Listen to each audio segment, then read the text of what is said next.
Hello, Deidra. Hi, how are you? Yes, I'm so good, Gail. Welcome Sister to. Paul. Yes, Right. man, it's so awesome. Welcome to the Black Blockchain Summit. I'm so honored to have you here.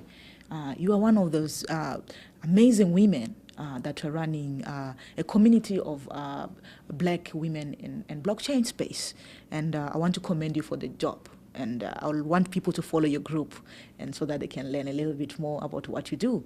And we are here today at the Black Blockchain Summit. I want you to, maybe tell me a little bit about why you came here, and what did you learn from this conference, and what can you take from this conference and take to your group, that can help change the lives of the people. Okay, so again, I'm Deidra McIntyre, and the group that I founded is actually called Black People and Cryptocurrency. So it's both genders. It was launched in September 2017. And really was supposed to be a forum in which we concentrated on just the rudimentary education of blockchain and cryptocurrency and move our communities away from the uptick that was occurring in MLM pitches and scams and BitConnect, which was heavily beginning to affect the black diaspora in 2017 especially. I was getting solicited a lot, and having come out of the .com era, the people who were soliciting me, I was kind of like, well, how did you jump from this to a quote-unquote Bitcoin expert, and then you were asking me to pay monthly payments of $100? I was like, that's not how any of this works. Yeah. So it was a group of us. As a matter of fact, I have other administrators, and they're all men, but I handpicked them from pretty much my friends list because I had seen them post stuff on their personal walls, and I was like, let's just do this so that we can start clearing up some misconceptions. So one of the reasons why I chose to attend this conference, because there's so many on the East Coast. I'm based in New Jersey, and because I'm a married with young children, I can't just hop, skip, and jump like I could when I was in my 20s in the early .com day. I was going to everything. Can't do that as much, so I have to be very selective. So I was very selective because, one, I had interviewed Sinclair Skinner of Bitmari before. He was one of my early targets.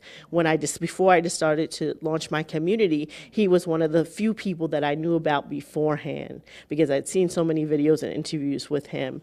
And I really was drawn to the international flavor. I would never get to meet you otherwise, coming from Botswana. I would never get to see John in person, even though I had seen BitHub Africa. So this was a place to be because of the international nature of this conference. I think as African Americans, we have a tendency to be very myopic, and we say a black conference, and then of a black conference, you're basically talking about people from here, or maybe one generation removed coming from the West Indies, and that's about it. It's not inclusive, oftentimes, of Afro-Latinos. It certainly is not inclusive of many African nations, African ethnics, and I found that this one was very purposeful in bringing many voices to the table from not only throughout the United States, but throughout Africa and the rest of the diaspora. And I really wanted to have some interpersonal contact with people and to really touch base and have contact information. And it was also a bit of a reunion as well, because there were a number of people that I knew that were in my group and very vocal in my group they were already coming.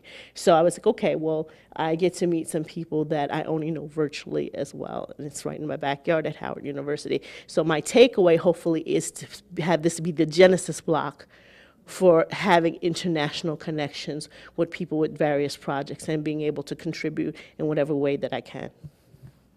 Thank you very much, and correction for that, the mistake of black women, but it doesn't take away the good work that you are doing. You are doing really amazing work.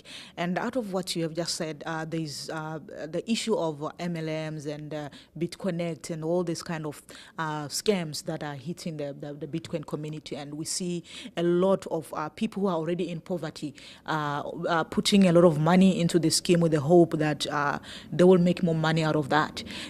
How can the conferences and summits such as this one, address the issues, such as the ones that you have just mentioned? How can the summits like this one, address those issues?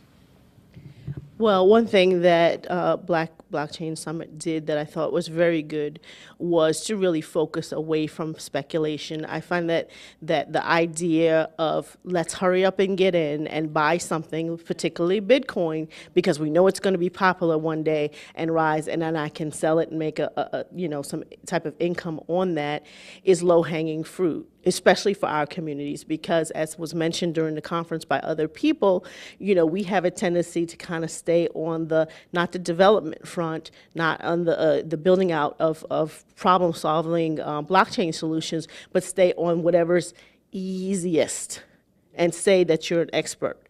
And one of the easiest things, unfortunately, is to just buy and hold. So this conference really focused on people who were trying to implement change, whether it was a non-profit change or a commercial change, and solve a problem. And I think more and more conferences need to kind of stay away from the low-hanging fruit a little bit. It's okay to talk about it, but if you're just having a whole conference on what to buy and what's the next property, and then focusing on, I love the fact that there were so many panelists, and it wasn't just like a panel from like one company. It was so many different people from different parts of the world talking about their specific expertise. So if we have more conferences in the future that really focus on the development and really focus on problem solving and really focus on understanding the broader breadth of blockchain that is not necessarily always tied to cryptocurrency, but could include voting and other aspects, that is going to be key to putting that light bulb in people's minds to say, you know what, I never thought about it this way, let me move in this direction. That's what's desperately needed, because we don't need to be stuck in the consumerism realm. We need to be producers and creators in the space. Thank you so much for those well-thought answers. I mean, that was superb.